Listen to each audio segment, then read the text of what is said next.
देशभरात व राज्यात होत असलेल्या अल्पवयीन मुली, मुले, युवती, महिलांवर होणाऱ्या अन्याय अत्याचाराच्या विरोधात वाढ होत असताना या घटनांना आळा बसावा आणि यातील आरोपींना कठोर शिक्षा व्हावी या मागणीसाठी पिंपरी चिंचवड शहरातील विविध सामाजिक संस्था, संघटना आदींनी स्त्री शक्तीचा मोर्चा काढला होता. शहरातील खंडोबा माळपासून या मोर्चाला सुरुवात झाली होती, तर शेवट तहसीलदार कार्यालय निगडी येथे करण्यात आला होता. मोठ्या संख्येने हाती स्त्रिया सुरक्षित करा, मगच त्यांना लाडक्या बहिणी म्हणा, नराधमांना फाशी हीच आमची काशी असं गिरवावं, लेकींनी बाराखडीचे धडे ज्ञान, मंदिराच्या भिंतींना वासनांचे तडे अशा आशयाचे फलक त्या मोर्चात महिलांनी आणि मुलींनी मोठ्या प्रमाणावर सहभाग घेतला होता. घटनेतील पीडित त्यांना योग्य तो न्याय द्यावा, आरोपींना याची मागणी यावेळी मोर्चेकरी महिलांनी केली आहे. राज्यभरामध्ये आणि शहरामध्ये अशा प्रकारच्या ज्या घटना आहेत महिला अत्याचाराच्या, त्या खूप प्रमाणामध्ये वाढलेल्या आहेत. लोकांचा न्याय व्यवस्थेवरती विश्वास राहिलेला नाही आहे, कारण कायदे कडक नाही आहेत. आज शाळांसारख्या ठिकाणी जर असे प्रकार घडले तर यामध्ये पालकांनी किंवा बाकीच्या समाजाने कुणावरती विश्वास ठेवायचा. आज मुली आणि महिला कुठेही सुरक्षित नाही आहेत आणि राज्यकर्ते हे जे आहेत ते गुंग झालेत सरकार बनवण्यासाठी आणि दुसरे पक्ष फोडण्यासाठी.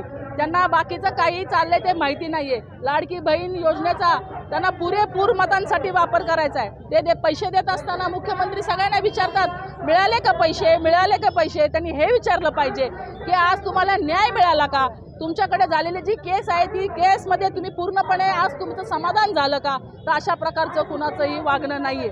आज सगळ्यांनी त्या योजनेचा एवढा भाव केला आहे आणि तेच परमेश्वरानेच या घटना पुढे आणल्या आहेत. हा जो अन्याय आहे की ह्यांना ते कळलं पाहिजे की महिलांना आज पैसे नाही तर त्यांना सुरक्षितता पाहिजे आणि ते मागण्यासाठी आज सर्व संघटनांनी एकत्रित येऊन हा मोर्चा केलेला आहे. खरं तर ना भय ना भ्रष्टाचारपासून सुरू झालेला हा प्रवास लाडकी बहिणीपर्यंत येऊन थांबला. मग मध्ये बेटी बचाव बेटी पढाव असेल, अशा अनेक खोट्या वल्गना, खोट्या घोषणा करून हे सरकार 10 वर्ष या जनतेची लूट करत आहे, जनतेची फसवणूक करत आहे. परंतु ज्या पद्धतीने देशामध्ये या महिलांवर, मग ती 4 वर्षाची मुलगी असो किंवा 70 वर्षाची महिला असो, ती गरोदर महिला असो, या प्रत्येक महिलांवर ज्या पद्धतीने अन्याय होतोय, अत्याचार होतोय, परंतु त्या अत्याचार आणि अन्यायाच्या बाबतीत मात्र हे सरकार असंवेदनशील आहे. कुठेतरी अशा प्रकारच्या विकृतीला हे सरकार समर्थन करतंय का, पाठीशी घालतंय का, किंवा त्यांच्याच कुठल्या तरी सत्ताधाऱ्यांचे कोणी कार्यकर्ते आहेत का, अशा प्रकारची संताप आणि अशा प्रकारची भावना मात्र आमच्यासारख्या सामान्य नागरिकांना झालेली आहे. कुठेतरी लोकप्रतिनिधी म्हणून काम करत असताना वारंवार अशा प्रकारच्या घटना घडतात आणि अशा प्रकाराला सामोरे जाताना कुठेतरी लाज वाटते की खरंच भारत माता म्हणवणाऱ्या भारतामध्ये आपण राहतो आणि आपल्या इथल्या माता मात्र असुरक्षित आहेत आणि कुठेतरी आपले जे प्रधानमंत्री आहेत किंवा आपले मुख्यमंत्री आहेत किंवा आपले जे गृहमंत्री आहेत हे मात्र सत्तेमध्ये मशगूल आहेत आणि सत्तेमध्ये आपल्या खुर्च्या टिकवण्यामध्ये हे व्यस्त आहेत. आणि म्हणून कुठेही आम्हाला सरकारकडनं कसलीही अपेक्षा राहिलेली नाही.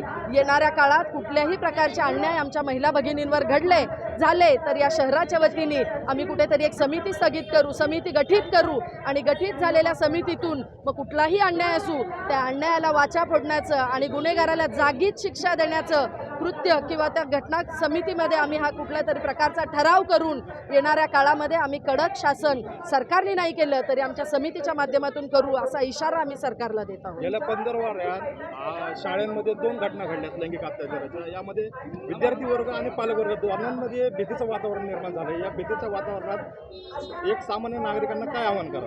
कुठेतरी मला असं वाटतं की जी पीडित महिला असते, जी पीडित मुलगी असते, जे पीडित कुटुंब असतं, ते कुटुंब कुठेतरी भीतीच्या पोटी या समाजामध्ये जी आपण एक लाज बाळगतो याच्या पोटी कुठेतरी हे आवाज उठवायला कुठेतरी कमी पडतात.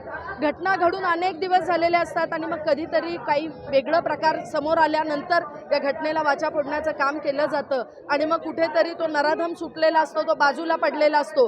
परंतु माझी या आपल्या समाज माध्यमांची आपल्या प्रसार माध्यमातून समाजाला एक विनंती असेल की कुठलाही प्रकार घडला, अशा प्रकारच्या कुठल्याही घटना घडल्या वाढल्या तर वेळीच आमच्याशी संपर्क साधा, पोलीस प्रशासनाशी संपर्क साधा. पोलीस प्रशासनाने आपल्या तक्रारीची जर गय घेतली नाही तर आमच्यासारख्या सामाजिक संघटना या क्षेत्रामध्ये काम करत आहेत, आमच्याशी संपर्क साधा. कुठल्याही प्रकारची आपल्या कुटुंबाची बदनामी होणार नाही, परंतु त्या नराधमाला आम्ही शिक्षा दिल्याशिवाय थांबणार नाही, अशा प्रकारचे आश्वासन, अशा प्रकारची ग्वाही मी या सामान्य जनतेला, पालकांना आणि विद्यार्थिनींना देते. नमस्कार. आज आम्ही नारी शक्ती आक्रोश मोर्चामध्ये पिंपरी चिंचवडमधल्या सगळ्या संघटना एकत्र आलेल्या आहेत. मग त्या महिला संघटना असून आमच्याबरोबर आमच्या सगळ्यांना पाठिंबा देणारे पुरुष भाऊ देखील आलेले आहेत. आज खरंच हे आम्हाला करावं लागतं, ही आमच्यासाठी खूप खेदाची बाब आहे. हे दुर्दैव आहे भारताचं, ज्या भारतामध्ये स्त्री ही उच्च तिला दर्जा दिले, तिला मान सन्मान दिला होता. स्त्री शक्ती आहे, ती प्रकृती आहे, ती जननी आहे. स्त्री सियाराम, राधाकृष्ण, शंकर पार्वती अशी आपली ही संस्कृती. आणि या संस्कृतीमध्ये आज आपण काय बघतो? आज बघतोय पितृसत्ताक मानसिकता बळावली चालली आहे.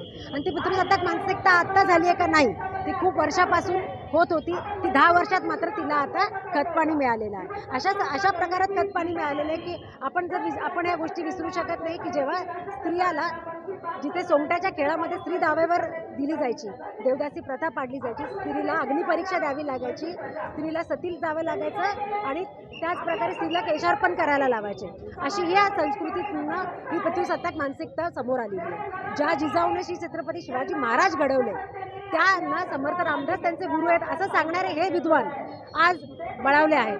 आणि हे सांगतात आहेत की जे शिवराय ज्यांनी स्त्री सन्मान आणि स्त्री दाक्षिण्यासाठी स्त्रियाला मानइतबाराने, त्यांच्या शत्रूंच्या पण स्त्रियांना मानइतबाराने त्यांना सन्मान दिला होता, अशा शिवाजी महाराजांना त्यांना सगुणात्मक विकृती असं नाव देऊन ह्या वीर लोकांनी, म्हणणाऱ्या वीर लोकांनी, आज माफी वीर लोकांनी त्यांचं अशा पद्धतीनं विकृतीकरण सांगितलं होतं. त्या ह्या सगळ्या समाजाची त्याची ही मानसिकता आहे की ज्या माझ्यामध्ये आज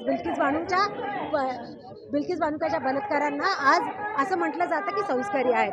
जिथे मग तत्वा हत्याकांड होतो, हाथरस असू देत, प्रज्वल रेवन्नासारखे असू देत, राम नवीन असू देत किंवा आसाराम बापू असू देत, त्यांना पॅरोलवर सोडलं जातं. तेव्हा अशा ह्या सरकारमध्ये आम्हाला न्याय कसा मिळेल? प्रामुख्याने या जनाक्रोश मोर्चाची मागणी काय आहे, काय आव्हान करावं? नाही, ह्या मागणी असं आहे की जेव्हा अशा काही घटना होतात त्या फास्ट ट्रॅकवर घेतल्या पाहिजे. पॉस्को कायदा फक्त नावापुरता आहे का? पॉस्को कायद्याची लगेच मेडिकल टेस्ट झाली पाहिजे त्या संबंधित व्यक्तीची, पीडित व्यक्तीची. सरकारला, पोलीस प्रशासनाला मोकळीक दिली पाहिजे की लगेचच्या लगेच ह्या केसबद्दल नोंदणी केली पाहिजे. पोलीस प्रशासन ह्या बाबतीत दुर्लक्ष करतं का त्यांच्यावर दबाव आणला जातो हे पाहिलं गेलं पाहिजे.